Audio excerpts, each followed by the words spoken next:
Hello, and welcome to Warhammer 40k's Grim History from Beyond. I'm Zekthar, And I'm Yuxin.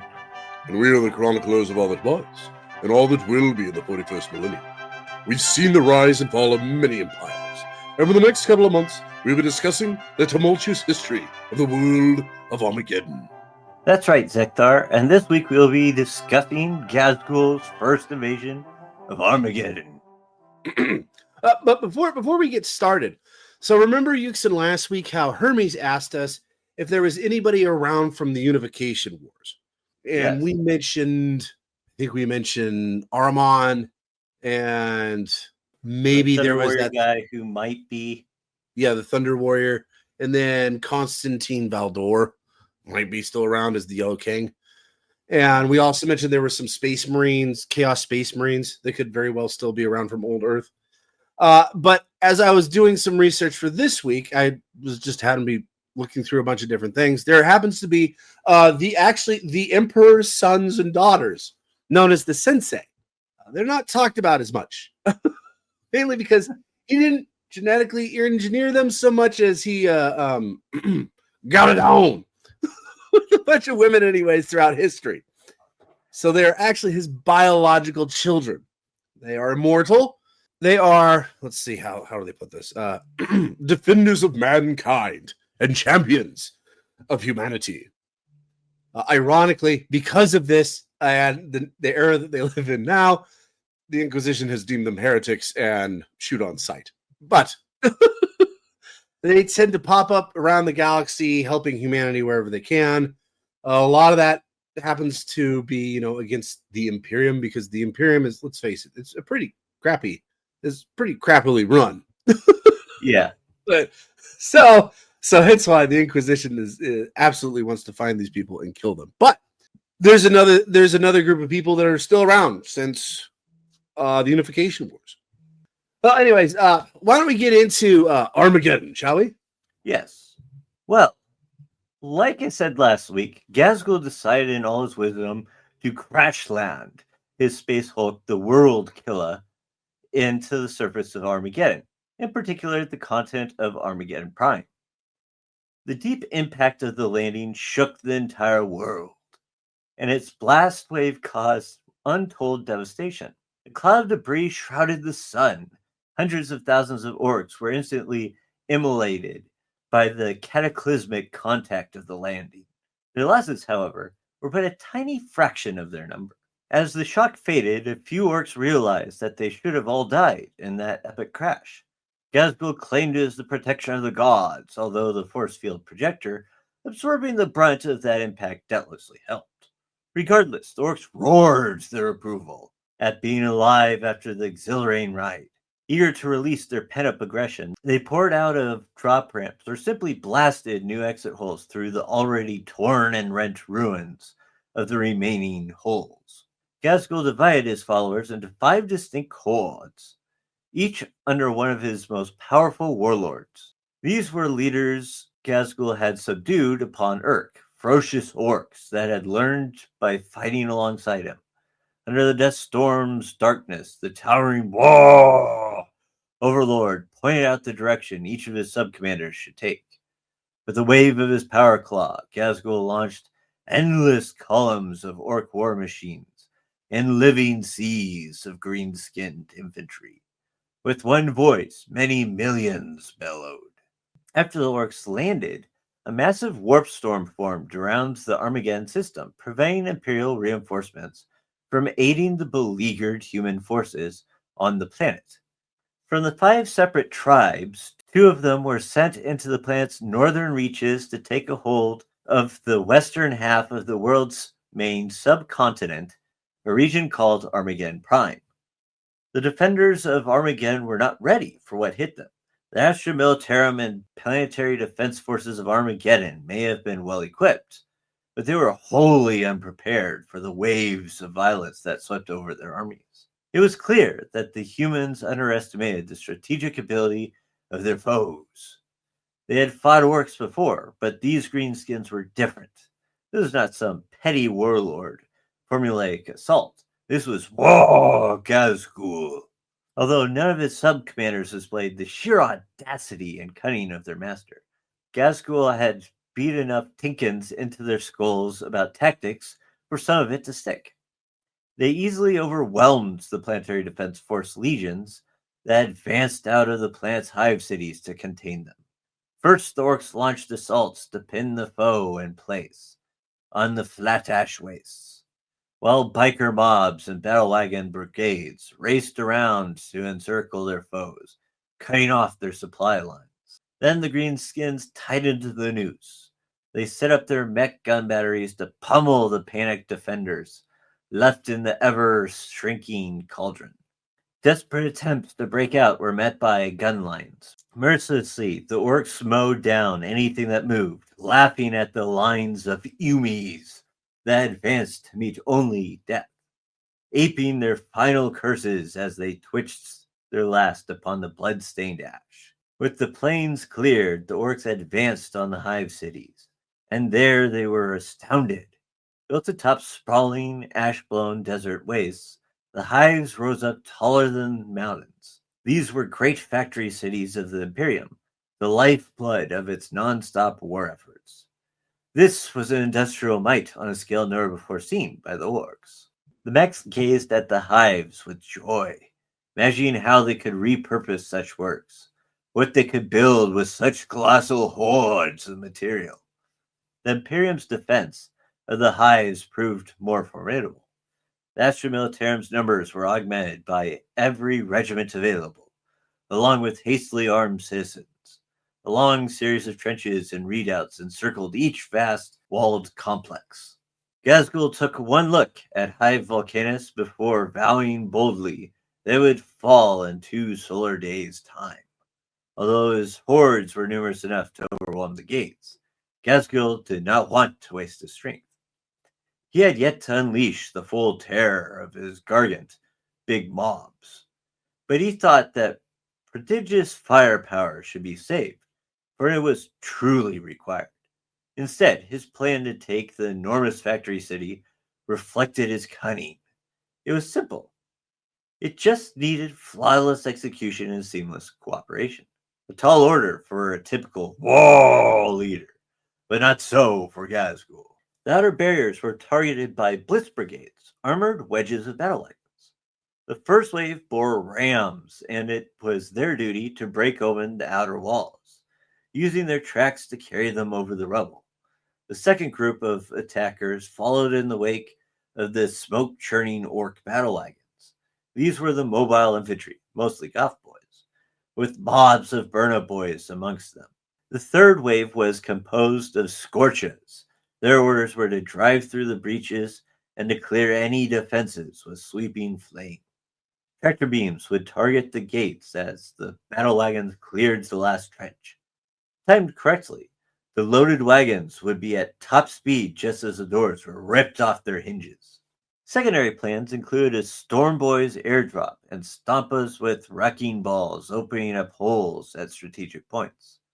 When the waves of infantry were finally released, they could enter Volcanus at will. The plan worked almost too well.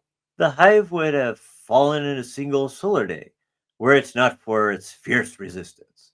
Within the narrow confines of the hive's underways, desperate humans resorted to all manner of traps and ambushes. Despite their heroics, hundreds of thousands of orcs swept into Hive Volcanus, and its population was massacred or enslaved. After Hive Volcanus was captured, the remaining hives of Armageddon Prime soon followed. Columns of human refugees stretched past the horizon. All of Armageddon Prime lay under the massive metal heel of Ghazghkull. What were once manufactoria were converted to workshops, swarming with orcs. Human slaves were worked to death, stripping their own cities of every scrap of resource that the mechs could use to fuel green-skinned war machines. The war proceeded southwards towards the heavily populated continent of Armageddon Secundus. Now, Yuxin, I understand that your favorite race in the Milky Way system are orcs. And Ghazghkull is about to give the humans that live on Armageddon a proper good thrashing. But he had some help from humanity.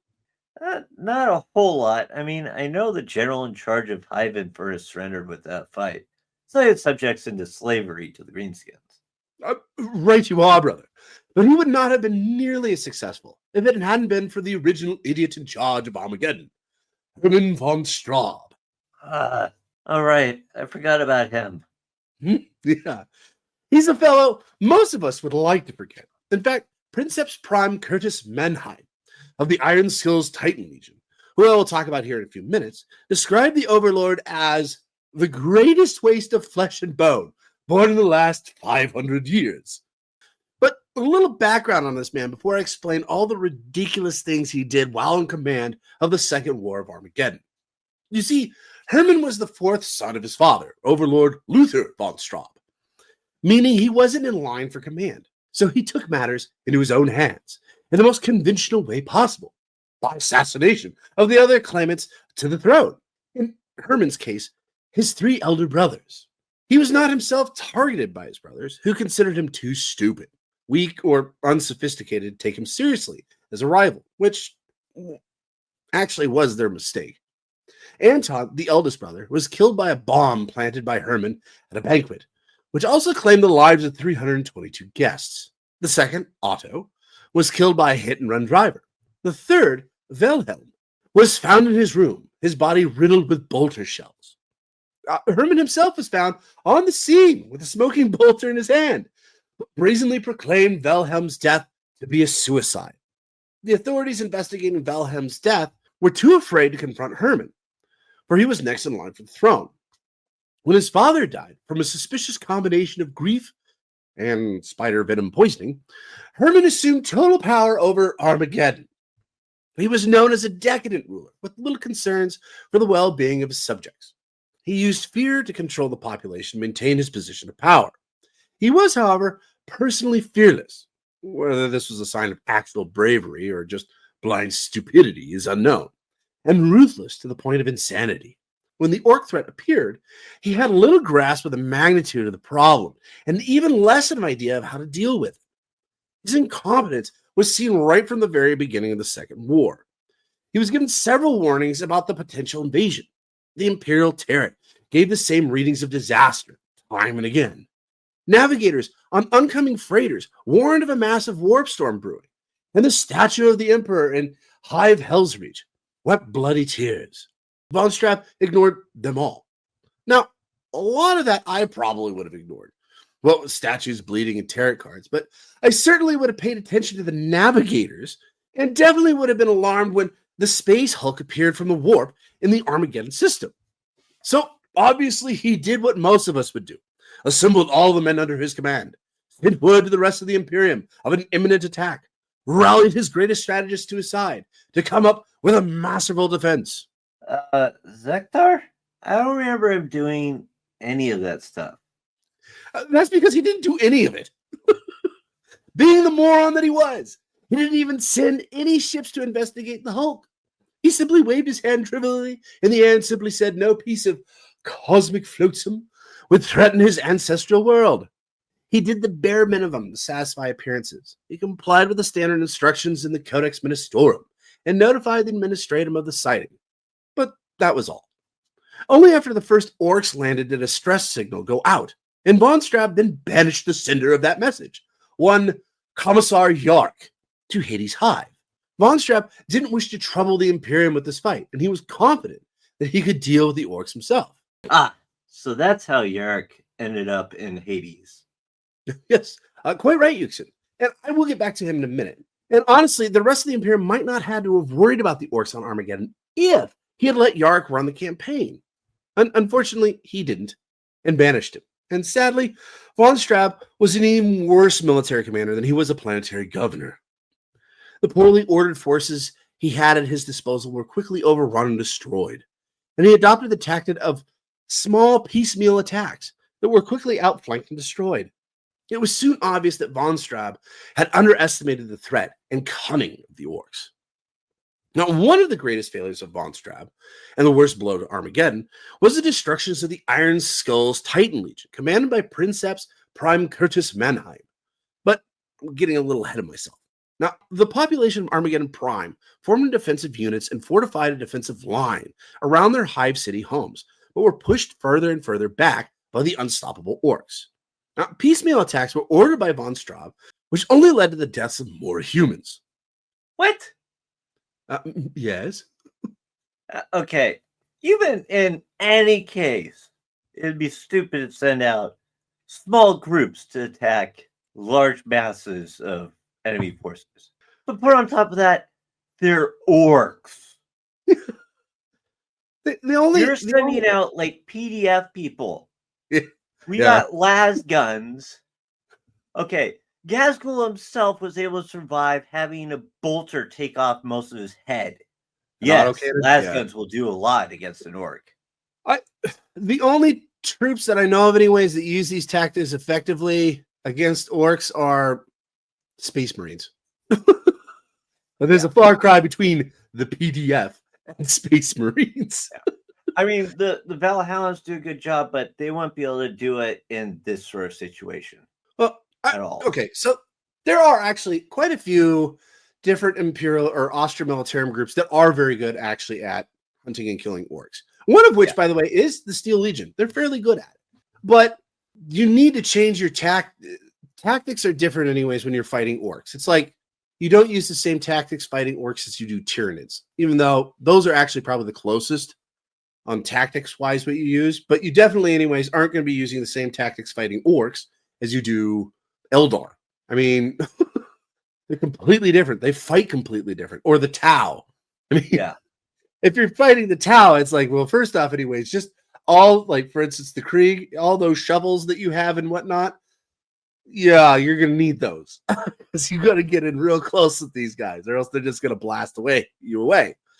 Orcs, on the other hand, it's like, let's soften them up and shoot them a wee bit before, they get closer. But, yes, what you don't want to do is go over a flat, open area. With tactical squads. Yeah. It just, I don't understand what he's doing. You can be the greatest marksman in the world, but on a flat surface with thousands of orcs coming at you, or it may not be a flat surface, but basically, let's just put it this way. They aren't behind trenches or anything like that. He's sending them out to actually attack over a wasteland. I mean, you would even have more. You would have more of a concept, anyways, if you had like a huge line charging all at once. Sure, but I mean, sending them out piecemeal like that just doesn't make any sense to me. To face against a long line of charging orcs. Yeah. Like I said, let them come to you. Soften them up a bit, But regardless, seas of green violence.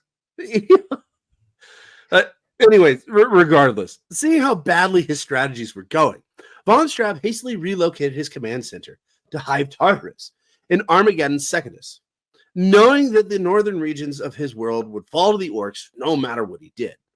The location of 3 of the orc tribes that had invaded the world were unaccounted for, but von Straub believed that they were being held in reserve by the Greenskin warlord. Right. Yeah. What to explain why this is ridiculous? Well, we already knew, first of all, beforehand, that he had actually sent only 2 of his tribes to Armageddon Prime, and the rest of them were going other places, which, since there's really only 2 continents, only 2 continents, that means they'd be going to the Secundus. Technically, there's 4, but there's nothing on 2 of them. Yeah. There's like so the fire. Let's put it this way. They're really going to they're going the only other actual continent then. We've got options A and B. And second of all, yes, he did hold back some of his resources, like he didn't have his mobs of Gargants run in, but it's not like he's going to leave over half his people in reserve. Well, when's the last time you heard of an orc, anyways, having reserves? It's just something they don't do. In fact, the orcs that would be in the reserves. Well, no, he sent other guys out in front. That's different. Reserves are like, we're waiting in case, anyways, these guys get destroyed. Yeah. Quite frankly, the guys he would have held in reserve would have ended up killing each other because they would have gotten bored. Right. If orcs aren't moving forwards, then they're killing each other. That's kind of the way orcs work. They're looking for a fight. Well, or they're building things. Oh, okay, yeah, fair enough. But yes, so yes, this concept that anyways they would hold 3 whole armies or wogs in reserve is a little ridiculous. But I mean, think about it. Can you think of any of the army factions that would hold more people in reserve than they would send out? White Scars. That totally sounds like something the White Scars would do. Send out little scout units anyways and be like, oh no, they're getting us. And then try to run away and then lead them into an ambush and then crush them. That definitely sounds like something. But would that be holding them in reserve, though? Technically. I mean, if you want to split hairs about it, no. But technically. Anyways, getting back to Armageddon. Princeps Prime Curtis Mannheim, like I said, the commander of the Titan Legion that was temporarily stationed on Armageddon, advised von Straub to prepare for an attack from these 3 tribes. Von Straub obviously ignored him, believing they remained held in reserve, and they would never be able to cross the equatorial jungle region of the world at the center of the peninsula that separated Armageddon Prime from Armageddon Secundus. Von Straub then intended to launch a mighty counterattack, leading from the floor. I just gotta say, how stupid he must be to think that a jungle would stop orcs. A jungle. In fact, isn't that in any ways where Snickrock kind of came to be? The blood axe that is just like everybody's just terrified of. He's like the boogeyman. And his purple orcs. And let us remember that there's an entire tribe that one of the things they do is get bitten by snakes to prove that they're strong. Of course, then again, anyways, if we didn't have that, we also wouldn't have the orc hunters, the jungle orc hunters from Armageddon, who are pretty cool too. And I might do a short box about them. They're actually fairly entertaining. But anyways, where was I? Ah, yes. Von Straub intended, though, to launch a mighty counterattack when they got stuck in that jungle. And he would lead from the fore and reap all of the glory. That was his plan. Unfortunately, 2 solar days later, the orcs invaded Armageddon Secundus, just as Princeps Prime Mannheim predicted. It was the season of storms on the world, and many volcanoes of Armageddon erupted, sending black clouds high into the sky. Massive armored columns of orcs charged through the thin Imperial lines, and 2 tribes moved east of the Palladus Mountains towards Hive Hades, and 1 to the west of the mountains to Hive Hell's Reach. Von Straub ordered his Titans, under Mannheim's command, to attack and wipe out the orcs. Mannheim protested that they should wait and fight a holding action, but von Straub screamed that he needed no help. Mannheim was under an oath to act as von Straub ordered him to, and as such, he gathered his Titan Legion and said goodbye to his family. The great Titans strode forth into the fray and massacred thousands of orcs, with a huge number of orc gargants present at the heart of the Boog, demolished even the powerful Imperial Titans quickly. Mannheim, realizing his allies would soon be overrun, led the Legio Metallica and Scutari escort against a wave of orc Titan class threats and 6 million orc infantry. After slaying an orc gargant in a grueling duel, Mannheim ordered his badly wounded Titan Steel Hammer to self-destruct, his sacrifice killing another 2 gargants and burning out the heart of the orc offensive in the process. Mannheim was posthumously awarded the Emperor's Star for his valor. Now, you're getting ahead of me, Sektar.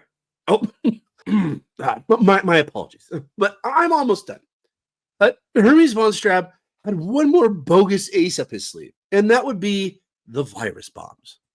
Aren't those the weapons Horus dropped on Isfahan 3? One and the same. And he tried to launch them against the orcs, but most failed due to their age. And many missed their targets. Some even refused to lift off. And the potent virus had weakened with the passing of time. It rent giant holes in the orc forces, but nothing close to what was needed. Von Straub retired to his bunker to sulk, and he was not seen again for a long time. The man made a mess of everything he touched, and quite frankly, was Ghazghkull's greatest ally on Armageddon. Sounds like it, but before I continue on with the Green Prophet taking advantage of this, why don't you let us in on what Yarrick was doing? Right. Well, being somewhat soft, it is an extraordinary for Umis to gain respect from orcs, especially greenskins led by a stoic and battle-hungry goth like Ghazghkull. Although Space Marines are regarded with esteem for their skills in battle, it was Yarrick who drew the most admiration from the orcs. Here was an uncompromising warrior, as eager to shoot his own lads as the foe, if that's what it took to gain victory. Commissar Sebastian Yarrick was certainly a thorn in Ghazghkull's side, for the Greenskins reckoned that it was he alone that willed the defenders of Hades Hive to hold on for so long. The orcs gradually learned from their captives that the defenders of Hades had grown to fear Yarrick as much as they dreaded the fury of Ghazghkull. To the orcs, this was the kind of leader they could respect. The fact that he wore goth colors, black and red trim, boosted his esteem even further. It is said that of all Ghazghkull's foes, Yarrick was the only one he'd ever cursed.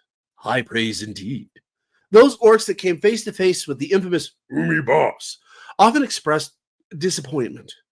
In person, Yarrick was only human size, although this was lessened somewhat because he did at least wear an orc power claw and bear an evil eye. I'll get back to that in a minute.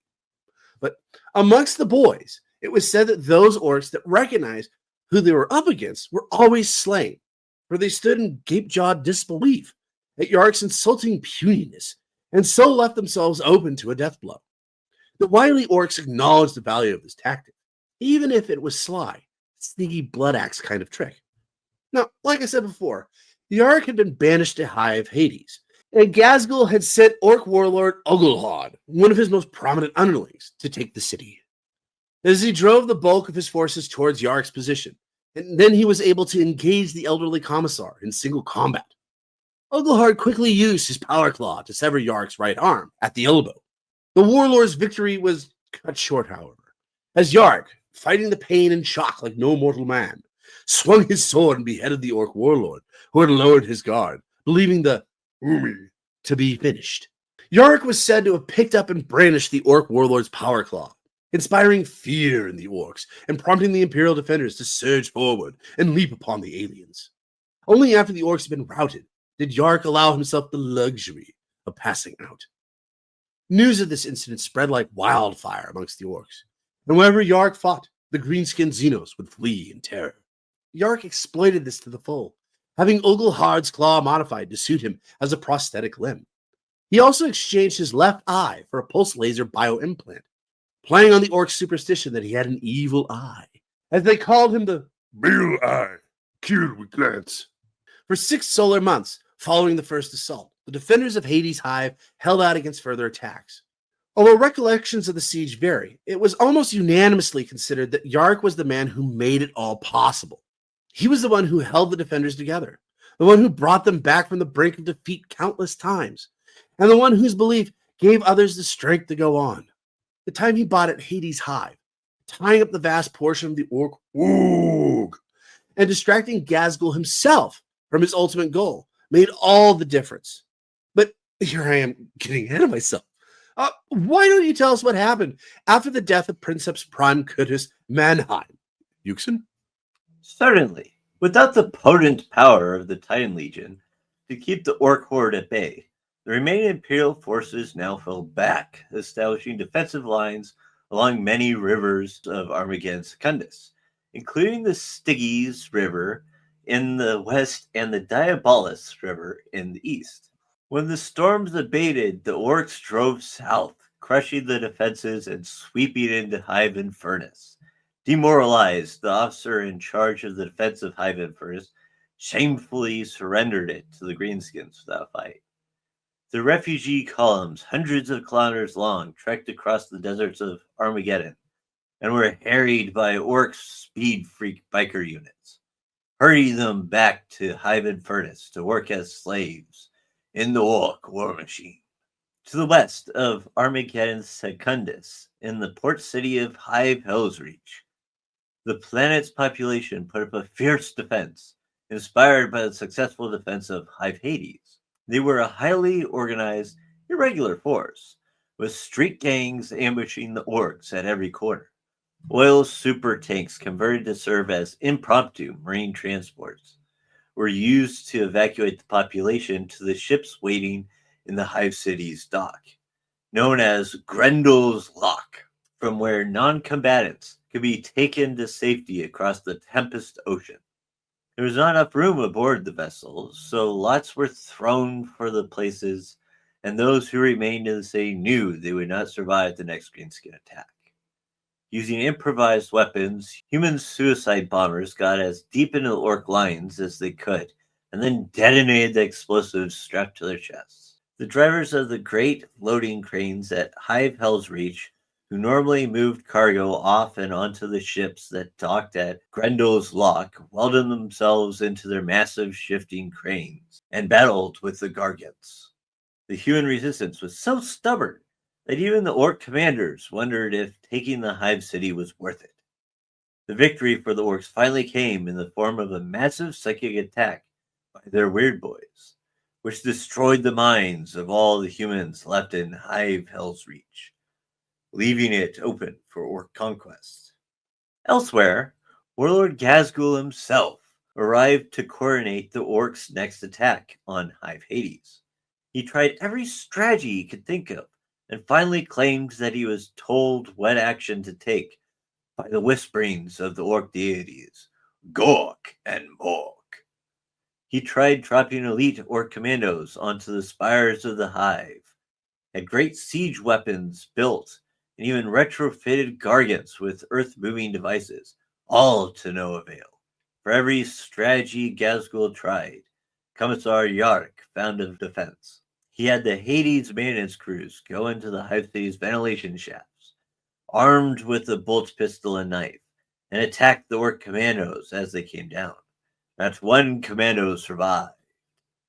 The Hive's transport infrastructure was used to counter feint attacks, and Imperial suicide bombers slipped out to successfully destroy the huge green-skin siege weaponry. Now, by this point in the war, the only thing the orcs hadn't run over was Hive Hades, and the orc column surged south from Hive Hell's Reach and Hive Infernus, heading for Hive Acheron.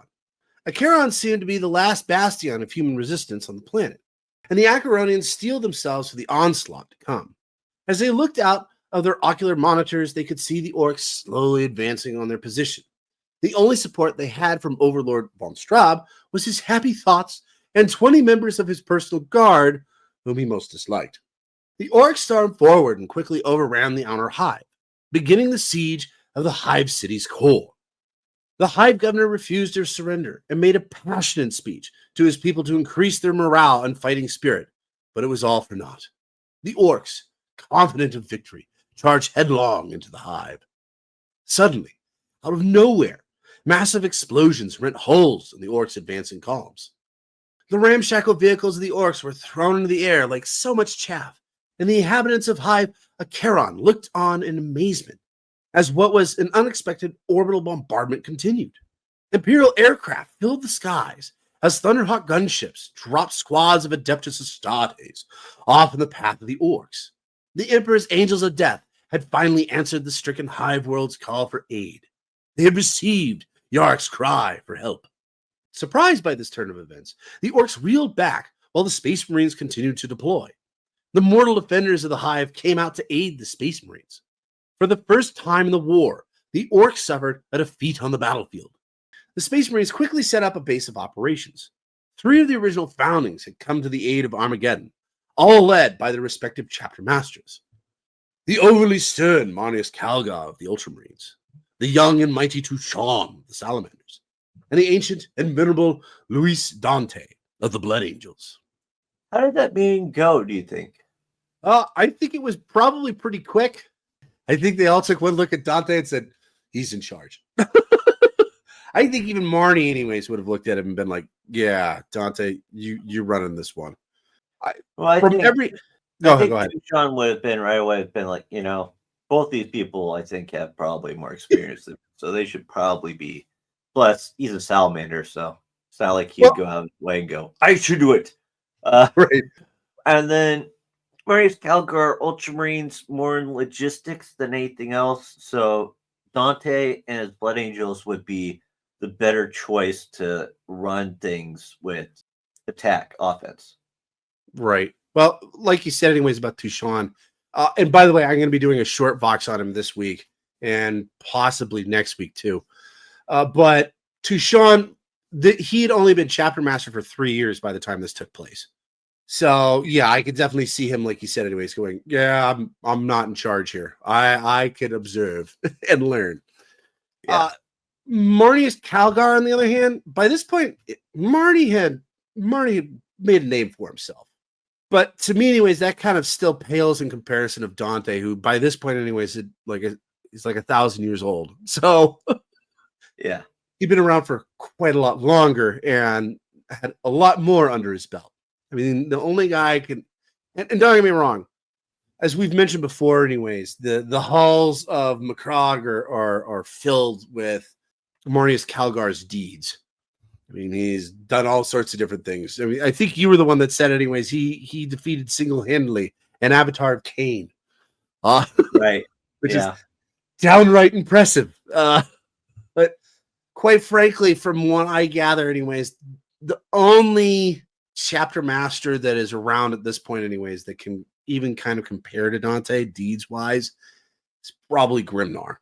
And he, I think, anyways, also is a little. He's a little behind. He's old. He's older than Marnie is, but so he's got a longer list, but he's still younger than Dante.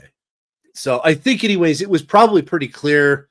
It was real quick, just conversation, and I think Dante probably also, anyways, knew, anyways, how to line people up. Like you said, anyways, Marnius Calgar, you're Ultramarines, logistics. We like that. You're in charge of that, kind of thing. But well, actually, he didn't put him in charge of that. Logistics. He actually put Tucson in charge of that, protecting the supply chain. That was something he had Tucson do. The Ultramarines, as far as if I recall right, anyways, he had them kind of hold the lines, make sure, anyways, they set up a defensive perimeter, and then the Blood Angels were the ones that were really pushing. So, which, by the way, also kind of works if you think about it, because Tucson's running the Salamanders, and Salamanders, they love, above all else, anyways, saving humanity. So it's like, there you go. Yeah. Help the supply lines. But anyways, I think, like I said, anyways, I don't think that there was really any confrontation in that meeting. I think it went fairly well. But this is my favorite part, actually, of Armageddon. It's coming up here. Overlord von Straub protested their arrival, saying that he had everything under control. But the force commander of the Blood Angels chapter master, Commander Louis Dante himself, announced he was taking control of all Imperial military forces remaining on the planet. He ordered that von Straub to be put under house arrest while awaiting trial by the Adeptus Arbites for negligence, assassination, and murder. Von Straub sought to escape his fate in the land speeder, which was found later wrecked, but his body was never recovered. I hate to say this, Yuxin, but this is not the end of von Straub. He shows up again 57 years later. Do you remember what happens 57 years later? Yeah. So we will get to that in a couple of weeks. Vaguely. Vaguely. Anyways, meanwhile, to the north, Warlord Ghazghkull was massing more and more greenskin forces to assault Hive Hades. Now, due to the duration of the Orcs' assault, food eventually ran out in the Hive. The food parcels came from elsewhere on the world, to the north, to the south, reversing previous flow of supplies from Hades to other regions under siege. With the people of Hive Hades suffering from a feeling of dread and impending doom. Not even Commissar Yarricks' Herculean efforts could raise their spirits. Yet even still, Yarrick had come up big for Armageddon.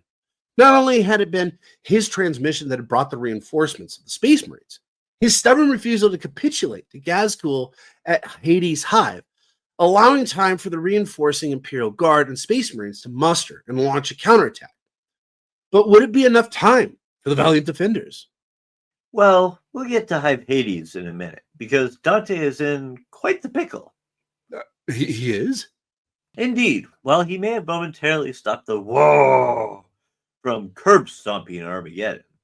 He still had billions of orcs to contend with, and not nearly the resources he would have liked to have to deal with them.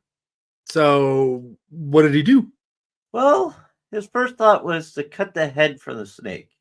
In a desperate gamble, Dante tried to capture Ghazghkull by dropping blood angels behind enemy lines and assaulting his headquarters. Unfortunately, Ghazghkull was touring the front lines at the time. The Space Marine's assault, however, did manage to cause serious damage to the Orc spearhead. Next, Dante attempted to retake Hive Tartarus, and the titanic forces of orcs and Imperial troops clashed into hand-to-hand combat in what would be some of the bloodiest fighting of the war. Space Marine strike forces constantly harried the orcs inside the hive. Time after time, orcs attempted a breakout, but were pushed back by the narrowness of margins. In the end, the orcs ran out of ammunition and resorted to fight-or-die tactics, each of them using their choppas and rocks to attack the Imperial forces. Eventually, the orcs were wiped out to the last greenskin. It is said that Ghazghkull himself fell, taking a bolter shell to the bionic portion of his brain. But if so, his body was never found. In truth, as would become all too apparent later, the warlord had survived the fall of Hive Tartarus to trouble the Imperium yet again. For all intents and purposes, the Second War of Armageddon was over with the fall of Tartarus and the loss of the war's leader. As was their way, the orcs began infighting to see who would be the next big boss, and the Imperial soldiers made quick work of them. The surviving orcs were pushed back into the equatorial jungle between Armageddon Prime and Armageddon Secundus, where they slowly devolved into a feral state as their reserves and advanced technology collapsed. From the moment Tartarus was retaken by Imperial forces, victory for the Imperium in the conflict was at last assured, and Armageddon would remain a human-controlled world. While the war was reaching its conclusion in the south, with the Imperial attack on Hive Tartarus, the fighting on Armageddon Prime intensified after the landing of the Space Marines in Armageddon Secundus. When the warp storm surrounding the Armageddon system had finally lifted, a vast contingent of mercenary squats landed to the north under the command of Inquisitor Horst of the Ordo Malleus. He had been fighting on the mining world of Golgotha, a planet controlled by the Leagues of Votan, where he had earned the service of the squats for his aid. And when they arrived at Armageddon, they were directed to the north to aid the Imperial defenses there. After the defeat of the orcs at Hive Tartarus, Horst led the squats, known among themselves as kin, in a massive offensive push that forced the defeated orcs back to the equatorial jungles between the two primary settled regions of Armageddon's main continent. The squats made full use of their famed land fortresses against their most hated foe, lumbering across the planet, blasting their huge cannons at the orcs fleeing ahead of them. Okay, so this is another confusing thing. Okay, you know how for the last few weeks we have, or every time the squats pop up, we're just like, well, we can't really get into it. I'm tired of this. We're getting into it this time. What are the squats? Are they part of the League of Votan, or are they not part of the League of Votan? I mean, this makes them sound like they're kind of part of it, but they're not. So the way that I figured it out when I've thought about it for a while, and the fact that there are multiple different versions of this in text when it comes to this particular part of the war. Right. In the other version, they're just referred to as squats, and it's the world. Golgotha is like one of their worlds. A squat world. Right. Yeah. And they used land trains, not land fortresses. From the best way I can figure it is that, yes, there are squats, and there's the League of Votan. Right. They're different leagues, but yeah. But I think the best way I can figure it is that some of the squats ended up creating basically the Leagues of Votan by creating clones. So the Leagues of Votan, when they talk about the ancient ones, I believe that's what they call them, or the original ancestors. The original ancestors or ancient ancestors. I can't remember. It's one of the two, anyways. But it's in their lore, which has always kind of been muddled. But they talk about the ancient ancestors being the first of them. So what you're saying is you think, anyways, those were squats.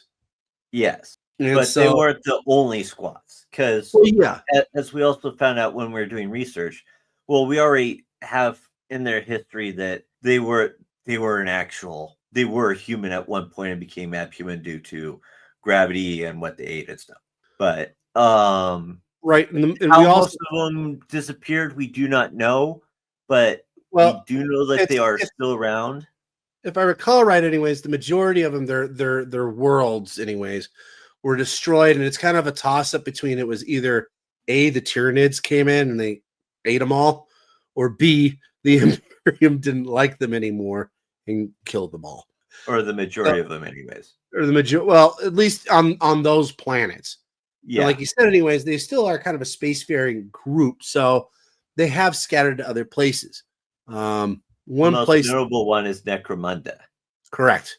And they're known there, anyways, as the Ironhead Squat Prospectors. They are from the Confederation of Urlish, and they have been there since the time, anyways, of the Horus Heresy.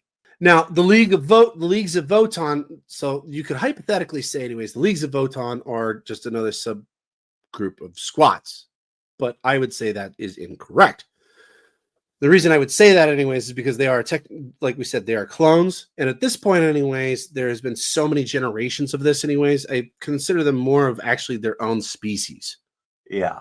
In fact, most of the Imperium, anyways, refers to them as Xenos at this point. Yeah. Not abhumans. As opposed to the squats, which I believe are still referred to as abhumans, correct?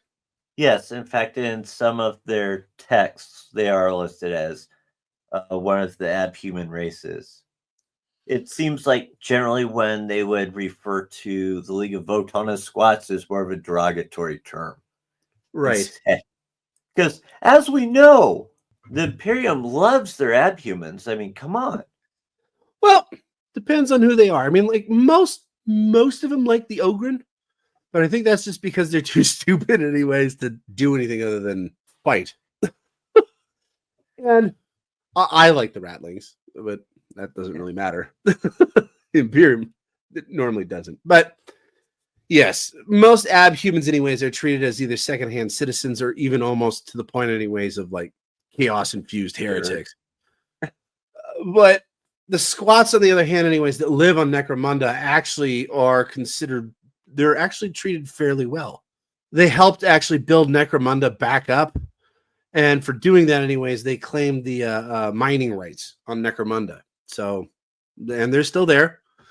The prospectors are still there. They kind of keep more to the old ways. Now, here's the real question. The guys that showed up on Armageddon, were they squats or were they Votann? Now, from what I've read, anyways, you could go either way with this. Horst could have thought that they were squats, but they really were Votann because they do look fairly similar. Still, it could go on vice versa. The armor that they wear, though, would be a bit of a difference too when looking at them. Here's the other thing, though, that makes this even more confusing. Horst, in and of himself, anyways, is an enigma wrapped in a puzzle. Because while he does show up on Armageddon, the last time he was seen was like 800 years before then. So, right? I believe, anyways, the first War of Armageddon, he was there too with a bunch of squats. So, or Votann or whoever. I don't think it really matters a great deal. Because, I mean, okay, let's face it.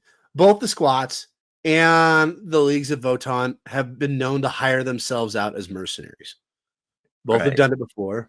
It's not that hard of a difference. And the Inquisition has been known to hire both Xenos and abhumans to work for them as mercenaries. So on the grand scheme, and they both also can't stand the orcs.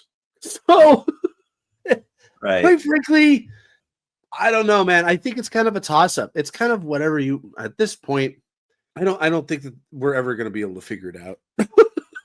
We would have to get video of what it looked like on Armageddon, quite frankly, and I have not yet to find any of that. Well, at But least not of the Second War, right? yeah, of the Second War, right? But before we end this, anyways, what ended up actually happening on Hive Hades? Well, an Imperial relief force was finally sent north to Hive Hades, including forces from all 3 Space Marine chapters.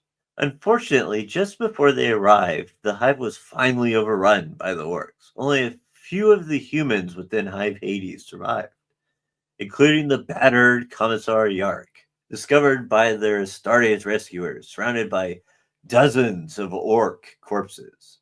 It took many solar months for him to recover from the injuries he sustained during that final assault.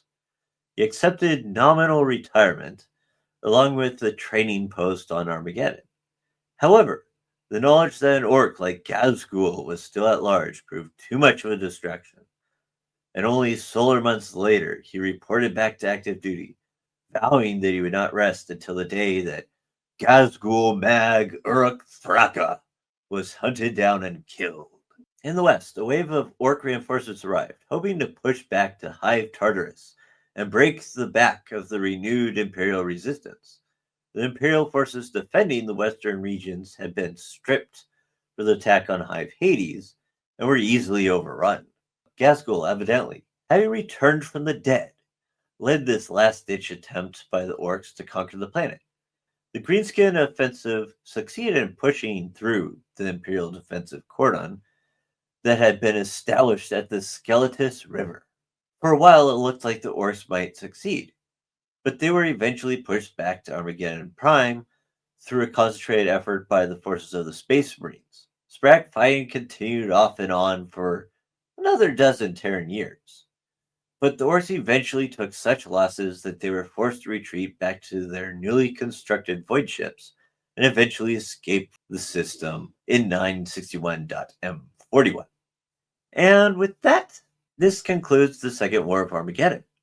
The world saved, yet Ghazghkull escaping, and Yarricks swearing vengeance. This conflict is far from over. But before we leave, what are your final thoughts on the Second War of Armageddon, Zakhdar? Oh, well, first off, anyways, I don't think, anyways, it would have been nearly as catastrophic for the humans on Armageddon if it wasn't for von Straub. He is. We've talked about quite a few people that are just terrible in the 40K universe. This guy has probably got to be the most incompetent person we've come across so far. Don't you think? Incompetent, arrogant, stupid. He's got all those wonderful attributes in spades. He is, if you look at the useless, what people visualize as a stereotype of the useless noble, and amp it up by 100, that's him. Yeah, pretty much. Like I said, I don't think we've ever talked about somebody that is truly this incompetent. We've talked about a couple people that have been pretty incompetent, but this is like, this is almost like, did they pay you to be this terrible? Did Ghazghkull like sneak behind enemy lines and give you like a golden scepter or yo-yo to distract you anyways? And then went back immediately into his lines? I mean, this was just, bad. But secondly, anyways, the funny thing is how there's that quote by the Mechanicus person even going, this person isn't even worth the sack of flesh that he is. I mean, he's been the most useless thing made from flesh in the last 500 years. And this is from the Adeptus Mechanicus saying this. That's a very low bar. So actually, real quick, I do have a question for you. If Yarrick hadn't been there, what do you think would have happened? I think I do believe with most historians that if Yarrick hadn't been there, there's a good chance that there wouldn't be much left of anything by the time the Space Marines showed up. I think the orcs probably would have just taken Armageddon. Yeah. Well, here's the other thing too. Anyways, is the question would have been when would the Space Marines show up? Because remember, Yarrick's the guy that sent out the call for aid, right? So if he hadn't been there, there would have been no call for aid. So Right. they wouldn't have shown up. Probably the Exactly. people that would have shown up would have been the Space Wolves, just on a tour going, hey, how come they haven't answered any of our calls from Armageddon? And, like a battle bard shows up and they goes, holy crap, it's green. Yeah, it's green. It's green. All the Crimson Fists. They're going to love this. But in which case they would probably, have like some sort of crusade, and it would have been very much more like probably like the Third War of Armageddon. You would have had like 25, 30 factions of, Astartes showing up and giant like billions of Astra Militarum, and yeah. Oh no, they probably would have just carpet bombed almost the entire planet. Oh, you think they would have Because just there would been be like the population of humanity on there.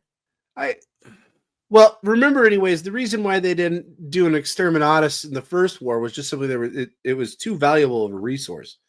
There was too much stuff that they could mine.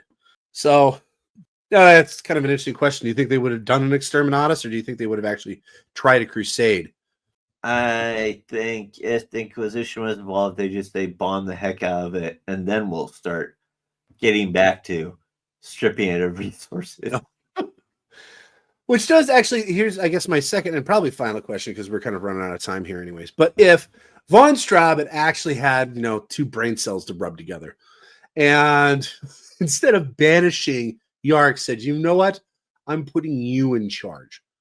And then just kind of step back and let Yarrick run the whole strategy. Do you think that they would have needed the Space Marines to show up? I want to say yes. Okay, why? Because I don't think, even with Yarrick's tactics, it's more of you're focusing on worldwide in comparison to a hive city. Okay. If you're trying to control so many forces at one time and have wide open spaces, that unfortunately, well, I think Yarrick would have done what most people would have done. He would have gathered commanders to him anyways, and he would have been like, okay, you're in charge of this part, you're in charge of this part. He would have managed it from the top. I don't think that he would have thought that he had to do every single thing himself, because like you said, it's global. I think anyways, I think I agree with you anyways. I think the Space Marines would have had to show up, but for a different reason. I think it was more along the lines, I don't think that the Imperium had enough resources to kick them off the planet. yeah, that's what I think that they had enough anyways to hold Armageddon Secondus, but by the time they steamrolled through Prime, I don't think that they had enough resources to take that back until the Space Marines showed up, and then they could advance. Well, see, the problem would be is they would be able to hold on to Secundus, but they are orcs and they multiply pretty quickly. I mean, yeah, but I'm thinking anyways that he could have held that line for a pretty long time. Yeah, I just don't think that he could have advanced that line. Yeah, I mean, think about it. I'm just saying that in the end they would need it anyways, because I think he'd be able to hold the line, but there's a certain point that the orcs would have taken enough resources from Armageddon Prime and grown in a large enough number, they probably would have ended up doing kind of like what they did with Hive Hades, which is just overwhelm them. I don't know about that. Well, here's the reason why. I hear what you're saying, but here's the reason why is because at the same time, I think anyways that Yarrick would have had all the hives anyways on Secundus, continuing their effort to manufacture stuff too. Remember, these are billion-wide factories with billions of people in them. So, I mean, like, he would be pumping out like artillery and self-firing artillery and shells and all sorts of different things anyways. And just, I mean, like I said, I think it would just end up anyways. You would have that jungle area would literally just there would be just giant craters between one side of the continent and on the other side of the continent, because anytime anybody tried to advance, they just get carpet bombed by all the artillery. Not only that, but also remember anyways that they would still have the Titan Legion, the Iron Skulls. Titans aren't, that's not something to shake a stick at. I mean, yeah, pretty meaty. But regardless as to why, I think we both agree, anyways, that the Space Marines would be eventually needed there. Yes. I mean, for different reasons, but yes, we do agree on that. And on that note, we are out of time for today. Join us next week as we discuss the strange yet important interlude between the Second and Third War of Armageddon. Fantastic. But if you enjoyed our little show, could you please be so kind as to push that subscribe, like, or follow button? If you wish to help us expand our work on 40K lore, by all means, support us by joining our membership program on our YouTube channel, Tales of Asharaka. Yes. And most importantly, have a great day. And as always, until next time, this is Zekthar And Yuxin. signing off.